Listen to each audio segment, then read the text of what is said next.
Bueno, pues buenas tardes a todos. Gracias por asistir a esta sesión de Atradeco para hablar de la campaña de consumo de talleres del año 2023. Esta campaña se ha lanzado hace escasa una semana y es a nivel andaluz. En total, según nos ha comunicado Consumo, lo comunica a través de su portal web y nos comunicó la jefa de servicio, se desarrollará entre los meses de abril, que ya ha comenzado, en algunos lugares ya se han hecho inspecciones, hasta diciembre del año 2000 de este año, de 2023.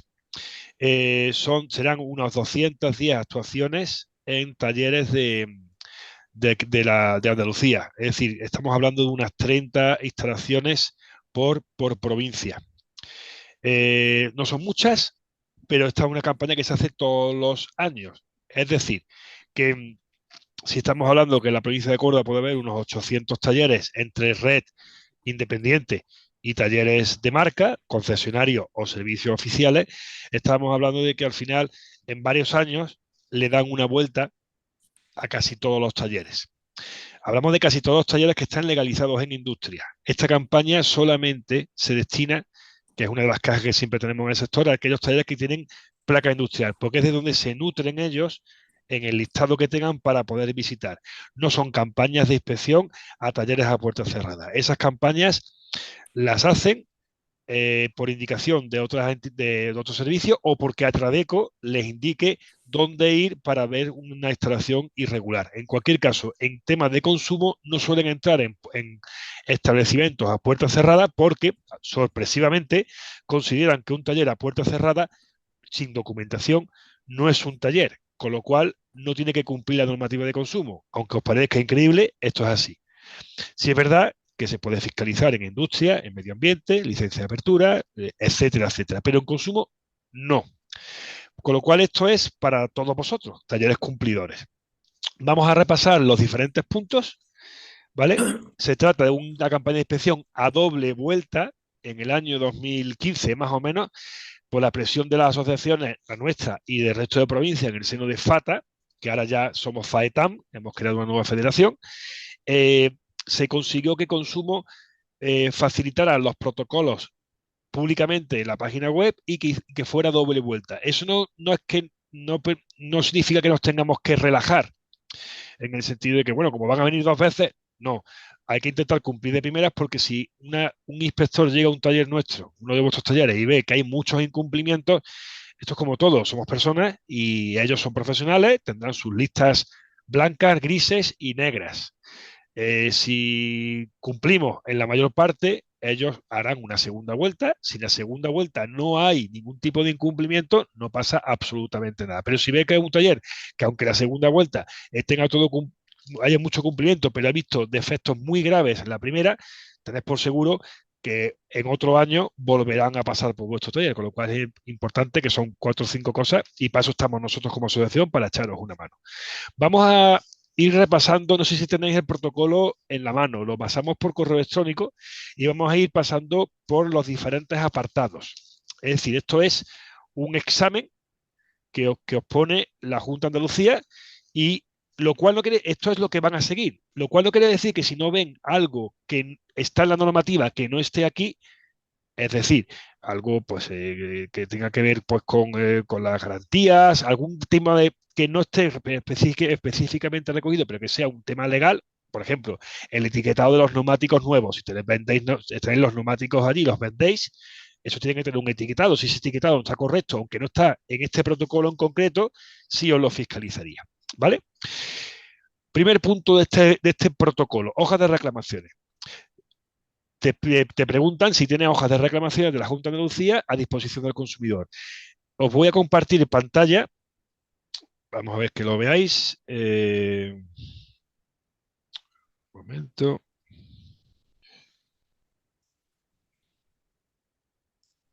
Un segundito.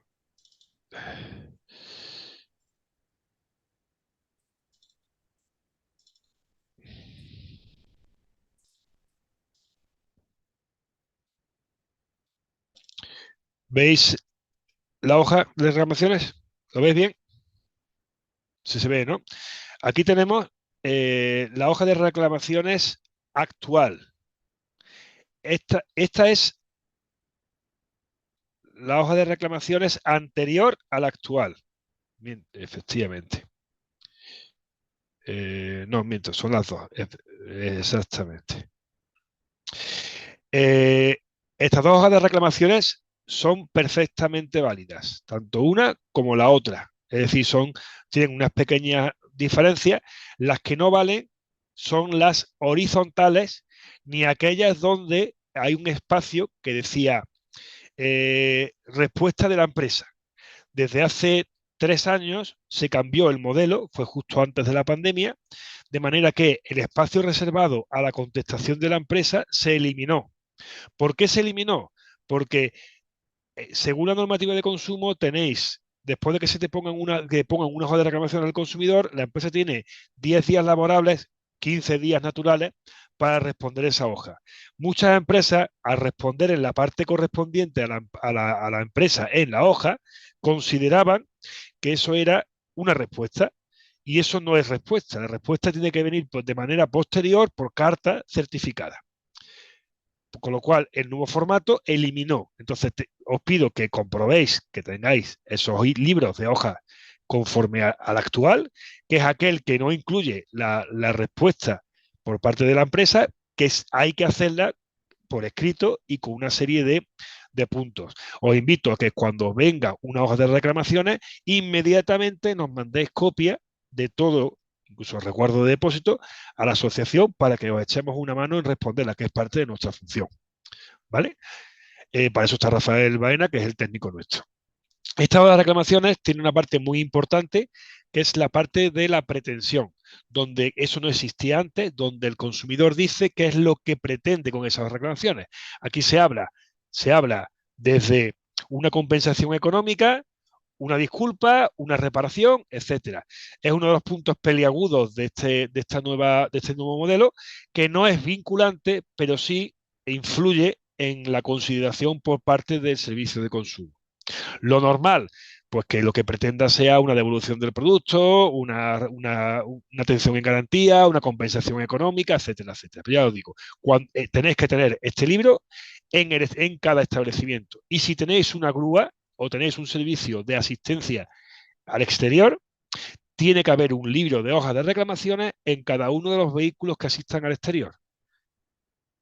En una pregunta que hicimos en su momento, digo, oye, ¿y qué pasa? Que los que reparten globo o reparten comida a domicilio deberían llevar un libro de las reclamaciones. ¿Qué puede suceder si no se tiene ese libro? Automáticamente es una sanción grave. Con lo cual, pedidnos, tenemos libros a disposición gratuitos, un libro por establecimiento asociado. Cuando no lo tengáis, nos lo pedís y os lo facilitamos. Segunda pregunta, tenéis que tener perfectamente visible y legible un cartel donde se anuncie que están las hojas de reclamación. Ese cartel, aquí lo tenéis, es un cartel que cambió también hace 2 años. Se os ha enviado varias veces por correo electrónico. Se os va a enviar de nuevo junto con esta grabación para que el que no lo tenga, que lo imprima y lo coloque en lugar visible. ¿Qué diferencia con los anteriores? Que aquí ya aparece la mención a Consumo Responde. Consumo Responde es el portal de la Junta de Andalucía en materia de consumo. A ver, que se me acaba de ir esto. Un momentito. Entonces, ese cartel, si no lo tenéis actualizado, os lo vamos a enviar y lo cambiáis los que tengáis. Lo podéis imprimir en color o imprimir en blanco y negro, ya a vuestra decisión. Por supuesto, interrumpidme cuando tengáis alguna pregunta. De todas maneras, al final, si podéis tomar nota y al final me hacéis todas las preguntas, pues ya las hacemos todas al mismo tiempo de manera más organizada. Segundo punto, información mínima en documentación y publicidad. Este punto lo va a decir mi compañero Rafael Baena. ¿Estás ahí disponible, Rafa? Sí, un segundo.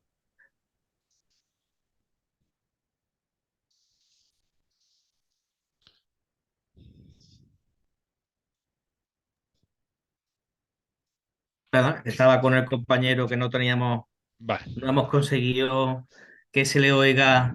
¿Sí? ¿Has conseguido? No, no, aún no. Vamos a ver, Si quieres, continúo yo. no, un segundo. Me continúo yo, Rafa, y sigue solucionándolo, ¿vale? Punto 2. Información mínima, documentación y publicidad.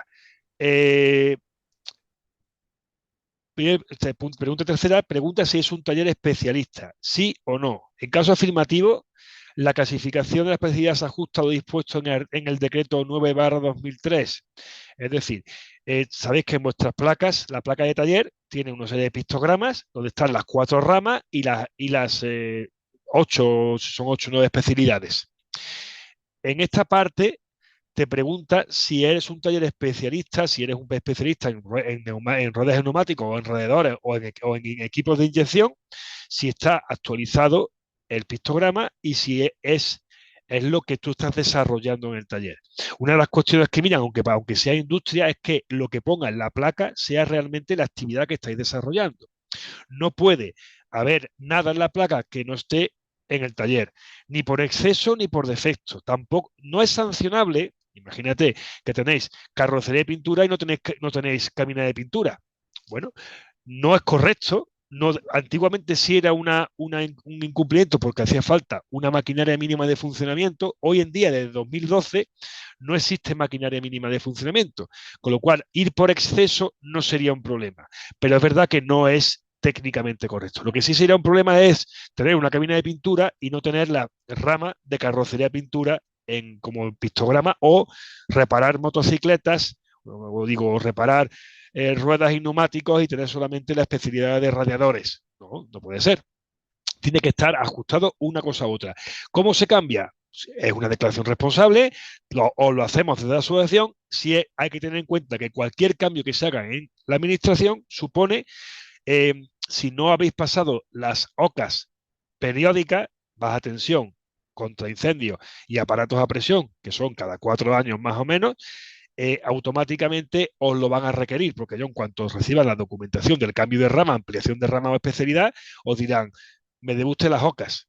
Y si habéis hecho una modificación desde que se hizo la última OCA, esa modificación hay que recogerla me saldrá, en el expediente técnico, lo que es en el proyecto. Entonces, hay que ajustarse a la actividad que desarrolláis. Pregunta 5. ¿Es un taller genérico independiente? Pues sí o no. En caso afirmativo, ¿carece de referencia de marcas tanto en exterior como en interior que pueden inducir a error al usuario? Esto es importante. Aunque seáis talleres independientes, podéis ser especialistas en Peugeot, especialistas en Piaggio, en lo que corresponda. Pero es muy importante que el taller, documentación, monos, pintura, el logotipo, que no parezca ni ponga por ningún lado servicio oficial. Porque un servicio oficial se cataloga, o sea, si hay inducción a error al consumidor, es una infracción muy grave y se puede conseguir. De hecho, ya ha habido multas a talleres asociados por este tipo de circunstancias. Servicios oficiales que han dejado de ser los servicios oficiales y han mantenido la estética sin serlo. Cuidado, cuidado, porque se considera una información falsa que induce a error al consumidor. Por eso lo preguntan aquí, si tienes referencias que pueden inducir a error.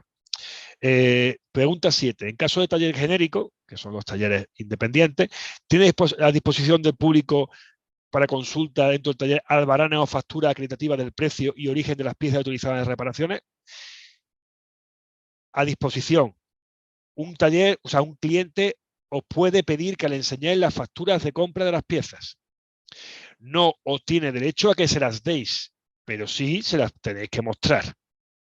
Las facturas son vuestras, no son de él, pero tiene que estar a disposición. Por supuesto, él podrá hacerle una foto, pero la factura es vuestra. Es un documento que es vuestro. ¿Por qué piden existe esa norma, ese punto de la normativa? Porque la normativa es clara. El taller no puede cobrar margen por las piezas incorporadas en una reparación, lo cual no quiere decir que no tengáis un descuento por volumen como profesional. Pero el PVP de la factura tiene que ser el PVP. Otra cosa es que tengáis después un precio neto descontado, que recomendamos siempre de Tradeco que si es posible que el proveedor vuestro de recambio os lo haga en una liquidación mensual en una factura aparte, para no crear problemas. Porque ya nos está pasando que hay algunas provincias que están poniendo pegas a esas facturas con el PVP y el neto, diciendo que el neto es el que hay que aplicar en la incorporación de piezas en la reparación. En Córdoba no está sucediendo esto, pero recomendamos que sea lo más clara posible esa factura y que tenéis que tener a disposición del usuario. No entregarla, pero sí enseñarla.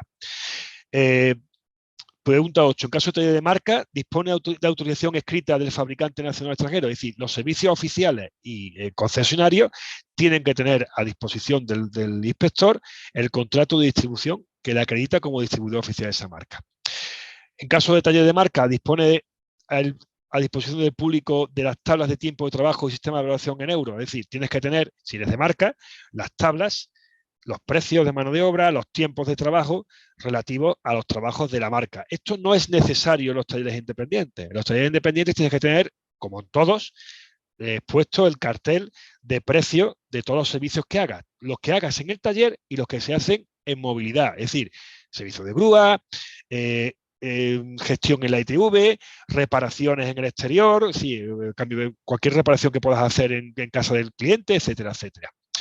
En el caso de los talleres de marca, tienen que tener las tablas o todo lo que son baremos, piezas, los precios de las piezas, lo que corresponda a la marca de la cual tienes la concesión. ¿Dispone el taller el de placa distintivo en la fachada? En la fachada, no detrás de la puerta, dentro del taller o en el suelo, como nos hemos encontrado, ¿no, Rafa?, en muchas ocasiones. En muchos sitios. Tiene que estar expuesta esa placa que es dos placas, la de los pictogramas que comenté antes y la placa informativa, que es para que el consumidor vea en qué está legalizado ese taller, en qué ramas, 4 ramas, o en cuáles de todas esas especialidades. Al igual, en la puerta tiene que estar el horario de apertura al público, tanto de invierno como de verano, lo que corresponda. Independientemente, porque también estás dentro, pero tiene que estar en la puerta. El inspector tiene que verlo con la puerta cerrada, tiene que estar expuesto en el exterior. Pregunta 13. Se exhiba público, el 12 ya lo hemos dicho, que tiene que estar ajustada la actividad a lo que hay interior. Pregunta 13. Se exhiba público en castellano de forma visible en caracteres tipográficos no inferiores a 7 milímetros los precios, mano de obra, que he dicho, un cartel expuesto al público en la zona de acceso al público en unos caracteres no inferiores a 7 milímetros, es decir, no van con una regla, pero si ven un cartelito escrito como si fueran Word, y eso te lo van a echar para atrás. Por eso el cartel que damos a los asociados, y os lo damos todos cartelería gratuita, un juego de cartelería por taller asociado, cuando se rompa os lo reponemos, que aparece, está en un formato A3 lo suficientemente grande como para que se vea claramente y cumpla la normativa. Pregunta 14. ¿Se exhibe al público de manera visible, lo mismo, que no inferior a 7 milímetros, los precios de servicio, tal, los que se realicen fuera del taller, fuera de la jornada y fuera del taller? ¿Vale? Así que y también los gastos diarios de estancia. Es decir, tenéis que tener expuesto al público los gastos de estancia, los trabajos en exterior y cualquier otro servicio que preste el taller. Es como cuando vamos al restaurante. Lo que comemos está en la carta y el precio está en la carta. Esto es exactamente igual, es poner la carta de servicio en la pared. No podemos cobrar nada que no esté expuesto. Si cuando llegue el inspector nos pide el resguardo de depósitos de los vehículos que están allí depositados o nos pide las facturas, 4 o 5 facturas de la última semana, ellos van a comprobar que eso corresponde con lo que está en la placa y corresponde con los precios que tenéis puestos en el tablón en la pared. Por eso es tan importante. Es una tontería, pero no es el primero ni el último que hace trabajos como llevar un vehículo a ITV o hace trabajos que fuera de la jornada laboral y lo pone en la factura y después resulta que eso no lo tienes puesto en la carta del restaurante, que es en la hoja de precios. Pregunta número 15. En caso de que no se pueda fijar con esta exactitud el precio del servicio, se informa acerca de la base de cálculo que permita al consumidor o al usuario comprobar el precio. Eso es una pregunta que yo creo que es bastante excepcional. Si no se acepta algún medio de pago o presenta algún tipo de limitación, ¿se informa al usuario de tal eventualidad? Pues nada, si no se acepta el pago en metálico, pues tiene que estar, como pasa en muchos sitios, puesto en la pared, que no se acepta tarjeta de crédito, que no se acepta el pago en metálico, y lo importante es que el usuario esté informado. Pregunta 17. ¿Se exhibe al público en tamaño no inferior a 7 milímetros el cartel de derechos del consumidor? Rafa, enséñalo. El cartel de derechos consumidor es un cartel que tiene que estar en formato A3 y que tiene una leyenda específica. ¿Vale? Está recogido. Lo voy a compartir para que lo veáis más grande. Un momentito.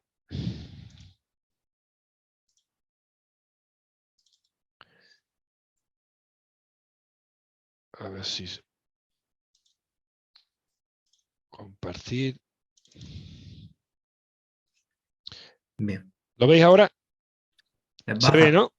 Sí, la placa. Este es el cartel de precio que es el que tenemos y el cartel de derecho del consumidor.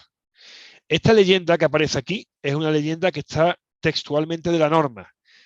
No es la que queramos, es esta. Nosotros, bueno, este cartel te lo facilitamos, pero podéis hacer el vuestro con esta misma leyenda, donde se habla de los derechos que tiene el usuario genérico, fundamentalmente que puede ejercer sus derechos de hojas de caja de reclamaciones y al mismo tiempo que los presupuestos tienen validez de 12 días hábiles, que fue lo que se cambió en 2012. ¿Vale? Cualquier duda de que tengáis de esto, cuando termine, a partir de mañana, Rafa Baena y yo estamos a vuestra disposición, ¿vale? Para comprobar lo que tengamos que comprobar. Y el horario que tiene que estar expuesto en el exterior del establecimiento. Horario de invierno, horario de verano. ¿De acuerdo? Siguiente pregunta 19. Esta pregunta es importante. En caso de que se informe de las condiciones de garantía, se respeta lo dispuesto en la normativa al menos 3 meses o 15 días para vehículos industriales o 2.000 kilómetros y 3 años en piezas nuevas. Este tema tiene su discusión, su controversia. Este año pasado entró una nueva normativa de consumo que es general para todos los productos, que los productos nuevos los ampliaba de 2 a 3 años.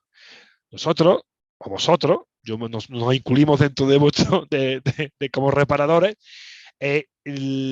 incorporáis piezas en vuestra reparación. En la mayor parte de las veces, piezas nuevas. Pero somos prestadores de servicio. Es un servicio de reparación. De manera general, lo que dice la normativa es lo siguiente. La normativa dice, este es el decreto andaluz, lo que acabo de decir, 3 meses, lo que está en verde, o 2.000 kilómetros recorridos. En caso de vehículos industriales, 15 días. Eso es la reparación. ¿Qué sucede? Que en caso de que se incorporen piezas, que es lo que actualmente se hace, te he dado cuenta que esta normativa viene de la nacional, que es del año 85, creo que es, ¿no? 85, 86. 87.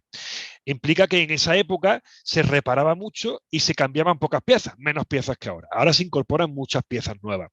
Entonces, lo que sucede es que cuando tú incorporas una pieza nueva, la garantía de la reparación sube a la garantía de esa pieza. Y la garantía de esa pieza son, a día de hoy, 3 años. Es decir, aunque aquí ponga 2.000 kilómetros, perdón, 3 meses o 2.000 kilómetros recorridos, eso sería solamente para una reparación pura y dura, no una incorporación de piezas. En el momento que tú incorpores piezas, para esa parte, si se rompe esa pieza, la garantía son 3 años y garantía total. El decreto nacional habla de garantía total, incluyendo mano de obra, etcétera. Garantía total y absoluta. ¿Cuál es la controversia? Existe un dictamen del Instituto Nacional de Consumo del año 2005 que diferenciaba entre 2 tipos de reparaciones. Una, esto si no lo tenéis claro me lo preguntáis. Cuando el cliente va pidiendo un producto concreto, voy a que me cambien los neumáticos. Eso no hay duda. Son hoy día 3 años de garantía. Tú pones los neumáticos tienen 3 años de garantía. Con su cambio, sí. Otro segundo tipo de reparación. Le suena un ruidito en la rueda delantera derecha o le suena un ruidito al arrancar el vehículo, ¿vale? O no arranca directamente. Entonces, y el coche en grúa.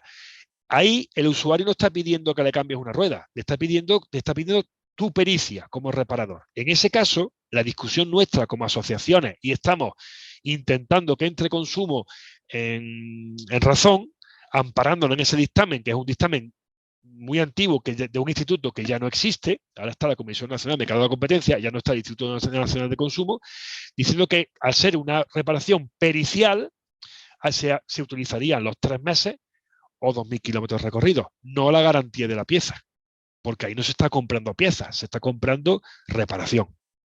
Pero mientras que eso no cambie, hablamos de cualquier reparación, 3 años. Por eso es importante, y lo pone aquí, no son menos tiempo, son, a no ser que reparemos, hacemos una reparación, un rectificado de un cilindro, de un cilindro, una camisa, eso es una reparación, eso no es una incorporación de piezas. Pero si lo que hacemos es cambiar los inyectores, pues son 3 años, ¿vale? Pregunta 20. ¿Se cumple con la obligación de no usar prácticas comerciales desleales? Bla, bla, bla. Eso es una pregunta general. Pasamos al tercer punto. Rafa, ¿ya sigo yo o sigues tú? Sigo yo si quieres. Venga, y si descanso yo un poquito la lengua. Gracias. Vale. 21. Cumple la obligación de no incluir los resguardos, presupuestos o cualquier otra documentación emitida por el taller cláusulas relativas a los derechos de los usuarios con un tamaño no inferior a 1,9 milímetros de altura. Aquí lo que te habla es del tamaño de letra. Estos tamaños de letra que muchas compañías, Vodafone o de Estado utilizan, que no se ve absolutamente nada, incluso los bancos. Pues eso la norma nuestra no lo corrige. Mínimo un tamaño de 1,5 milímetros. Expide el taller documento presupuesto con una validez mínima de 12 días hábiles y con los requisitos establecidos en la normativa de forma que se dé respuesta a las obligaciones recogidas en la misma. Lo de los 12 días hábiles es textual porque hay muchos modelos, además hay gente que esto lo saca muchas veces de internet, cogen modelos incluso de grupos. Tenemos que tener en cuenta que cuando son programas de grupos nacionales, tenemos que entender que te hacen un modelo de resguardo de depósito que sirva aquí en Andalucía, bueno, que sirva, que medianamente cumpla con algo aquí en Andalucía, pero en Galicia también. Pero claro, las normativas son muy distintas y aquí en Andalucía lo de los días hábiles es muy importante porque además se mira mucho dentro de la campaña de inspección, que sean días hábiles. En muchos se quedan solamente los de 12 días y el cómputo de días no es el mismo. ¿Los días hábiles, los sábados son días hábiles, Rafa? No, ya no. ¿Vale? 12 días hábiles son 2 semanas. De cara a la administración. Más 2 días más. Más 2 días más, correcto. ¿Vale? 16, son 16 días naturales, a no ser que haya una fiesta nacional por medio, ¿vale? Son los 12 días hábiles. Correcto. Pide el taller el documento resguardo de depósito con los requisitos establecidos en la normativa de forma que dé respuesta a las obligaciones. El modelo nuestro, aquel que use nuestro modelo, pues estará cumpliendo perfectamente, porque además la inspección lleva nuestro modelo como ejemplo. Fundamental, cabecera. Hay mucha normativa que, como la renuncia a la elaboración del presupuesto, es un texto que te dice la norma, no te lo puedes inventar, ese texto es tal cual, es copia y pega de la normativa.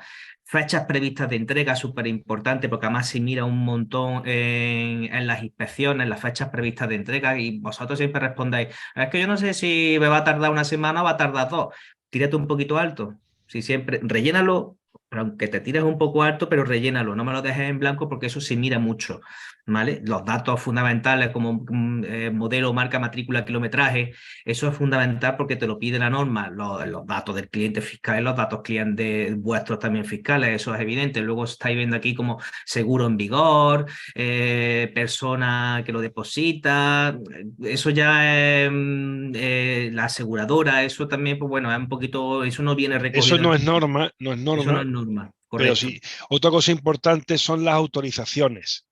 Las autorizaciones son importantes porque no se puede utilizar el vehículo para probarlo sin autorización del cliente, por un tema de pura lógica. La autorización para no devolver las piezas de repuesto, si no son sus piezas, hay que devolvérselas, etcétera, etcétera. Y también, y creo que hay un punto, perdona Rafa que te haya interrumpido, Sí, soy incapaz de estar callado, cuando hay 2 maneras de que llegue el vehículo a tu taller. El cliente llega y te pide que le hagas un presupuesto o te pide que le repares directamente. Si te pide que te haga un presupuesto, le tienes que hacer un resguardo para la elaboración del presupuesto. Y después tendrás que darle un presupuesto y aceptarte el presupuesto.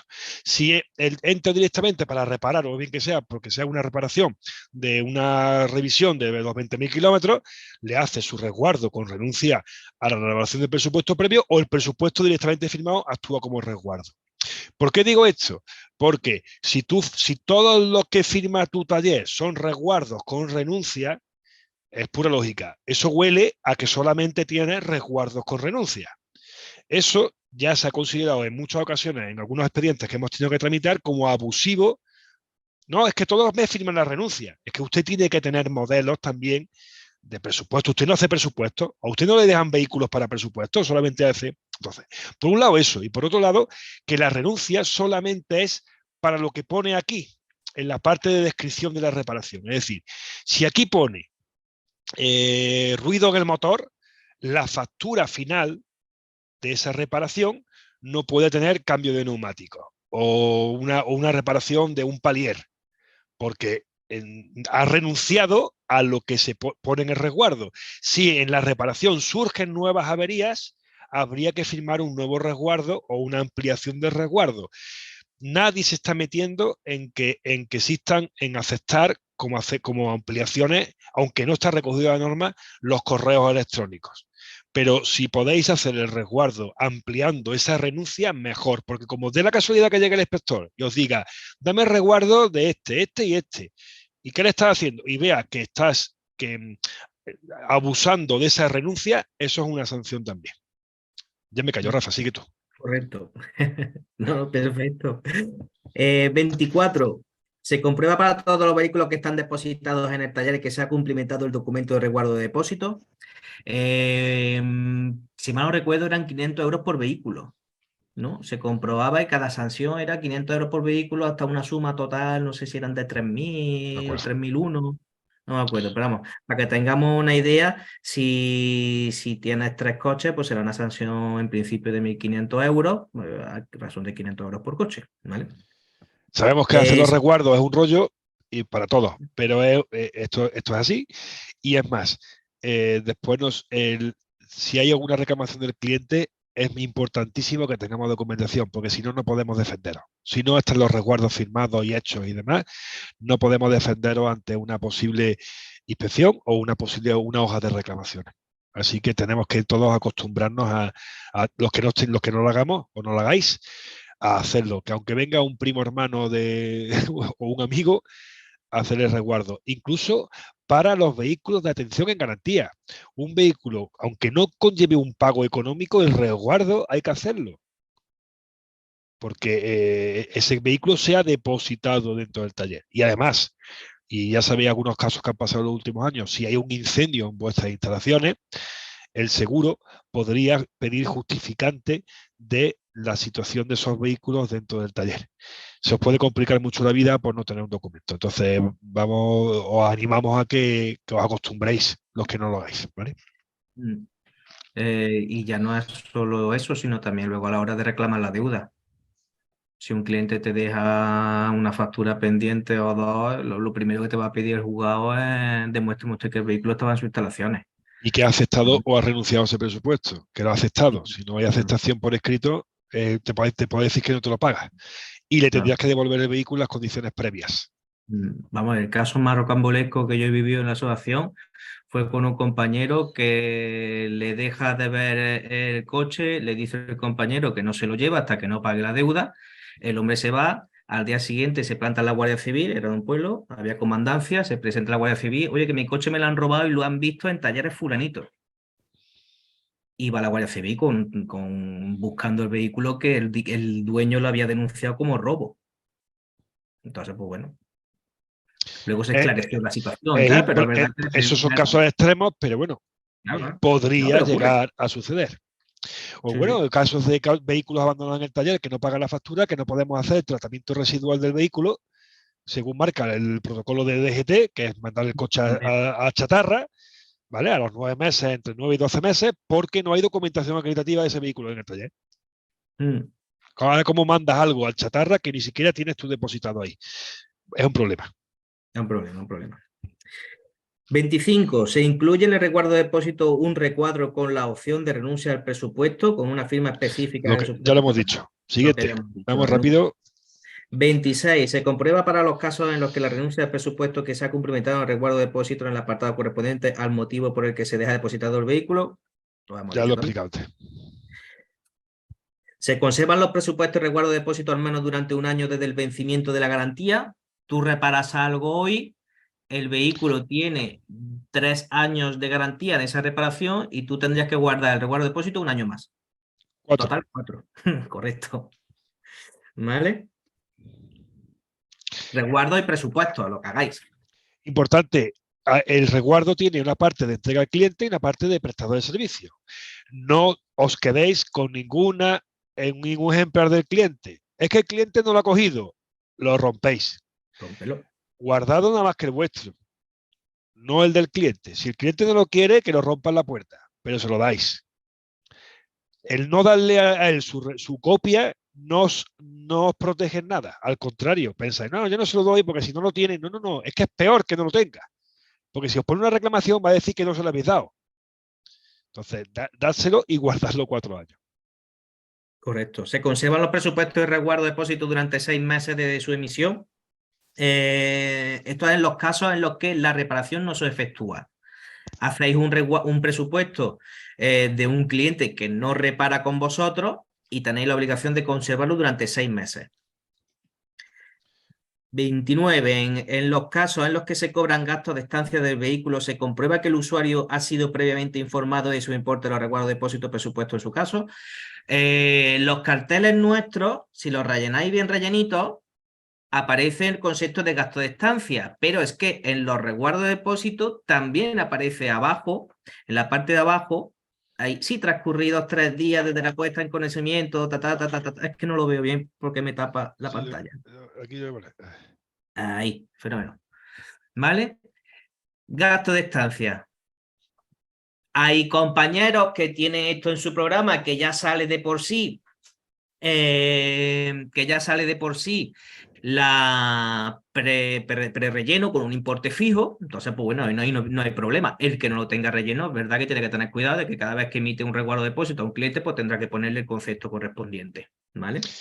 Ya aprovechando la coyuntura, aquí veis arriba que cuando se puede cobrar el coste de la elaboración del presupuesto. Aquí creo que no lo dice en el protocolo, pero solamente podéis cobrar el coste de elaborar el presupuesto, que dicen muchos compañeros, oye, no sabemos cuánto va a ser. Bueno, pues un tanto alzado. Solamente lo podéis cobrar si está firmado por el cliente. Igual que el coste de depósito, de coste, o sea, el coste no me sale el nombre, Rafa, lo que hemos dicho ahora El mismo. coste de la elaboración del presupuesto. No, lo otro, de que Gasto esté de escrito, estancia. los gastos de estancia, gracias, simplemente tenéis que informar, los costes de elaboración de presupuesto tienen que estar firmados y desglosados, base imponible, IVA y total. La única manera de cobrarlo es que esté firmado. Si no, después es que me ha tenido el tío 8 horas de diagnosis y se lo ha llevado a otro taller. Bueno, pues ponlo. Lo cual no quiere decir que se lo vayas a cobrar, pero sé que a lo mejor no es demasiado, a lo mejor no es una opción muy comercial, pero si no lo tenéis autorizado por el cliente, no. Es como los fontaneros cuando llegan a vuestra casa. Si lo dicen, no, yo voy, te hago esto, pero te cobro el desplazamiento. Ellos te hacen firmar un papel de que si no haces la reparación le vas a pagar el desplazamiento, si no, no van. ¿Vale? Claro. Pues exactamente igual. Vale. Pequeño, nos pregunta el compañero Joaquín Luque, ¿el vehículo agrícola también tendría 3 años de garantía? No, no porque son vehículos agrícolas. Vehículos agrícolas y vehículos industriales Industrial. no están afectos por la ley de consumo, ¿vale? Porque en principio nadie se compra un tractor para uso particular. Serían Particular, serían 3 meses la 3 reparación meses o 2.000 kilómetros. o 2.000 O kilómetros. la garantía que te dé el fabricante de esa pieza. Pero bueno, eso ya. Exactamente. ¿Vale? Ahí ya podrías jugar con que el fabricante te cubre la garantía de la pieza, pero no la mano de obra. Eso ya. A ver, en esto Ahí. tenemos tanto los agrícolas, los industriales, incluso los vehículos profesionales. Un vehículo comercial a nombre de la empresa no Bueno, es un taxi. vehículo, un taxi. Cualquier vehículo que esté comprado, que esté depositado, o sea, se va a hacer recuerdo de depósito y os pone una SL o es un autónomo, un vehículo rotulado, que sabemos que ese vehículo tiene titularidad de una empresa y un autónomo, es una empresa. Mm. Eso no se le aplica la normativa de consumo. Es decir, todo esto que estamos hablando de resguardo de depósito no se le aplicaría. ¿No, Rafa? Correcto. Que es Con lo cual, pero recomendable, recomendamos que se haga porque claro, eliminamos la posible ambigüedad. Y lo que sí es verdad que en el tema de garantías estamos hablando de empresa con empresa. Ahí sí, aunque tengamos el resguardo, tengamos todo, las garantías entre empresas no se aplican. Estos son garantías para consumidores consumidores, finales. ¿vale? Correcto. Vale. Las garantías entre empresas se pactan en un contrato. Si hacéis una reparación a una flota de vehículos de sustitución, una flota de vehículos de turismos, la garantía para esas reparaciones tiene que estar en el contrato de servicio a esa empresa. No es la de la ley de consumidores y usuarios, porque no son consumidores ni usuarios. Mm. Vale. ¿Vale? Perfecto. O una empresa de renting o con lo que hagáis, ¿vale? Venga, Rafa, terminando. Pasamos a facturas y justificantes de pago. Sí, ¿Sigo? venga, lo hago yo. Pide el taller factura. Por supuesto, te van a pedir, te pueden pedir las últimas facturas que hayas elaborado, ¿vale? De la última semana. No nos podemos negar a la labor inspectora. No, si le ponemos barreras, nos complicamos la vida, ¿vale? En caso afirmativo, la factura recoge los servicios prestados debidamente desglosados, especificando tal. Es decir, la factura tiene que tener un desglose donde aparezca piezas, mano de obra y cualquier otro servicio que prestemos, ¿vale? Pregunta 32. ¿Se cumple la obligación cuando la reparación conlleve la sustitución de piezas de no recargar cantidad alguna sobre el precio de venta al público de las mismas? Lo que decía, si la pieza vale 100 euros de PVP y nosotros nos cobra 65 euros, nosotros no le podemos cobrar al cliente, meter en factura 120 euros. Nosotros sobre el PVP no podemos meter ningún tipo de margen. Otra cosa es que haya una diferencia entre el precio neto que cobra el taller por volumen de compra, precio profesional, y el PVP. Por eso decimos que es importante que la factura de compra al recambio de esa pieza ponga muy claramente cuál es el precio de venta al público. Y si es posible, que los descuentos no lo haga en una liquidación aparte. Mm. Más que nada Mucho cuidado con los netos. para evitar porque los netos al final, como te toca un inspector, Mucho cuidado.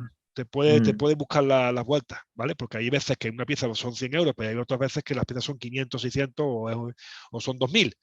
Mucho, ya Entonces, no solo también eso, sino cuando compras muchos temas a granel, los aceites, te venden bidones, ahí tú lo vendes siempre en neto, intentar pedir siempre el PVP.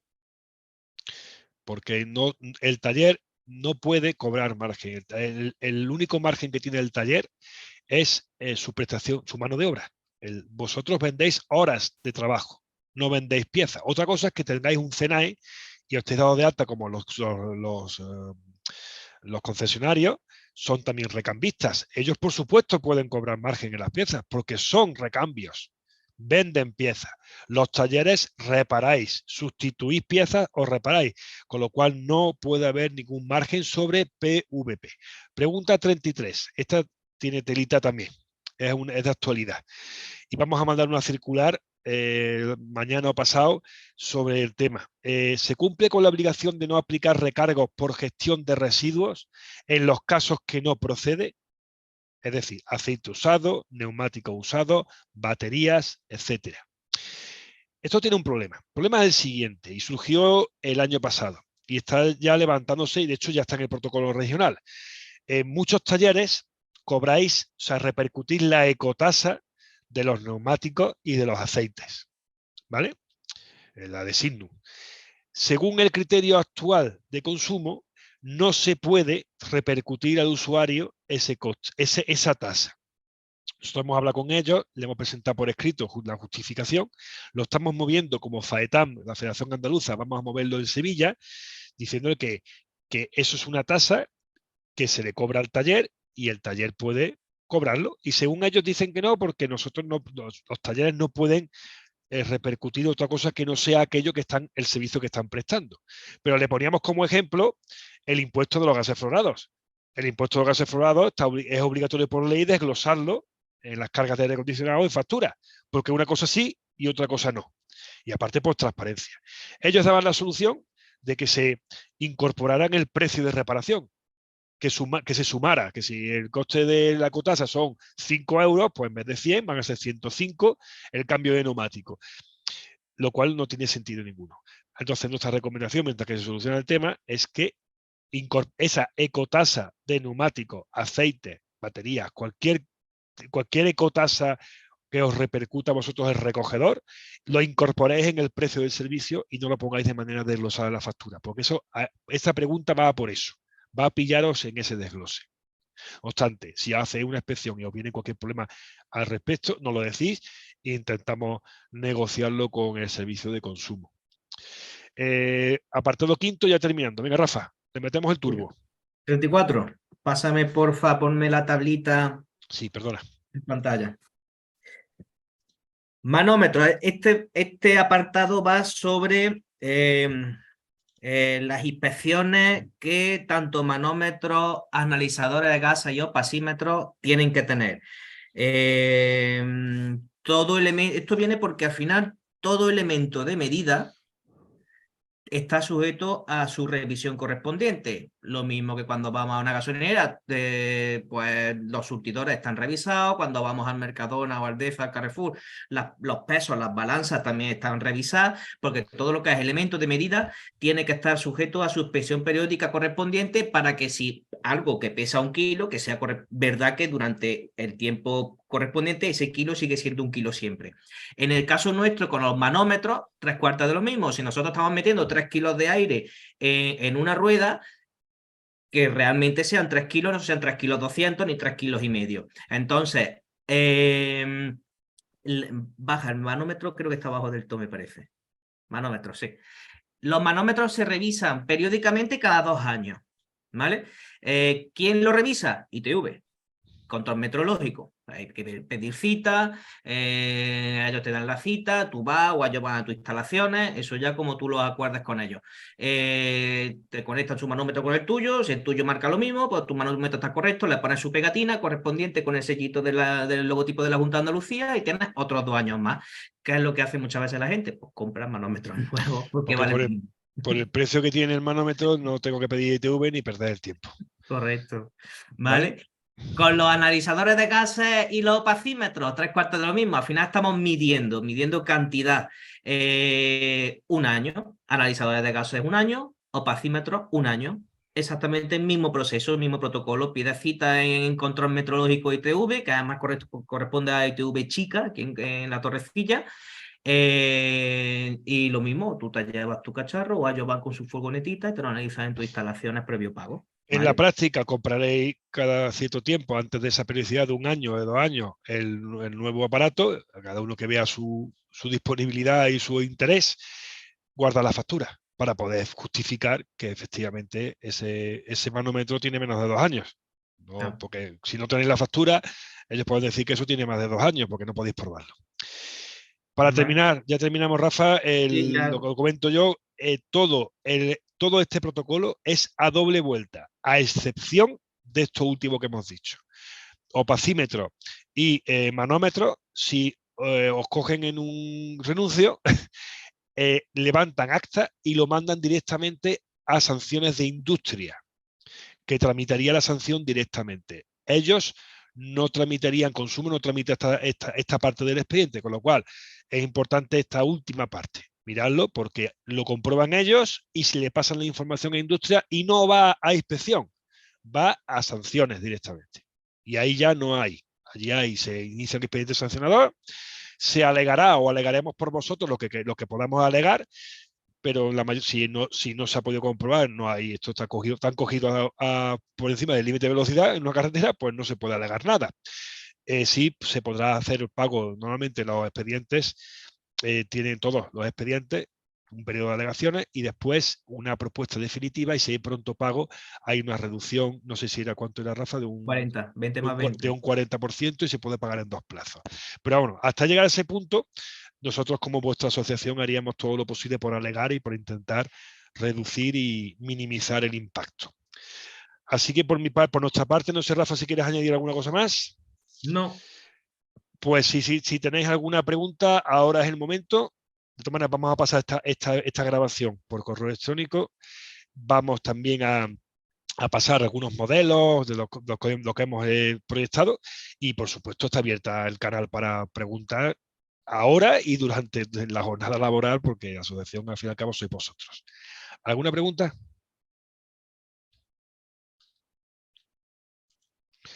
Creo que se han dormido, Rafa.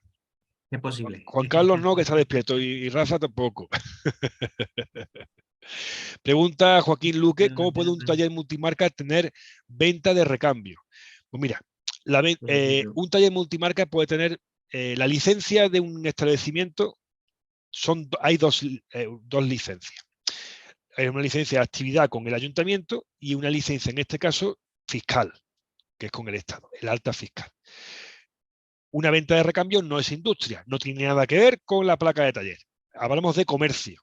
Y como comercio tendrías que tener una licencia de actividad de tu ayuntamiento como vendedor de recambio, ¿vale? Que vende recambio al mayor, al menor, lo que correspondiera según lo que marcara el municipio.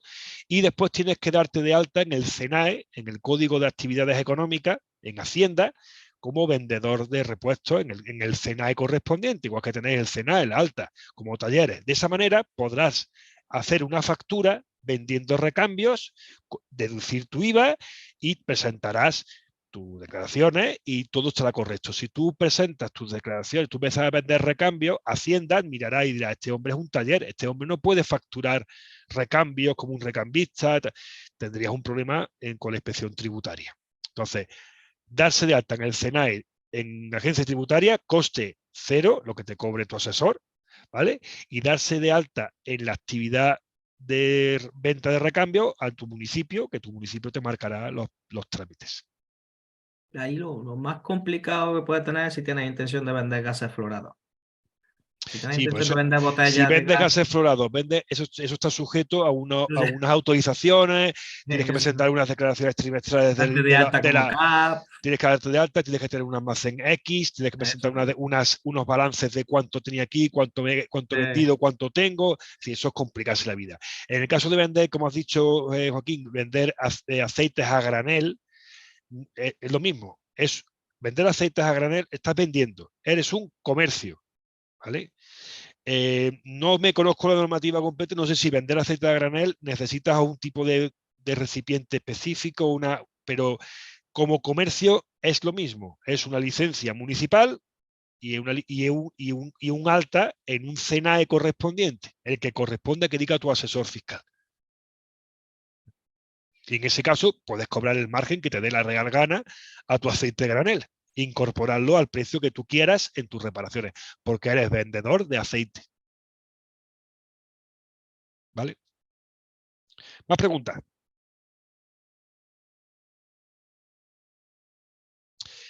Pues nada, 21:44 es la hora de que cada uno esté con sus familias. Así que muchísimas gracias. Voy a detener la grabación y estamos a vuestra entera disposición.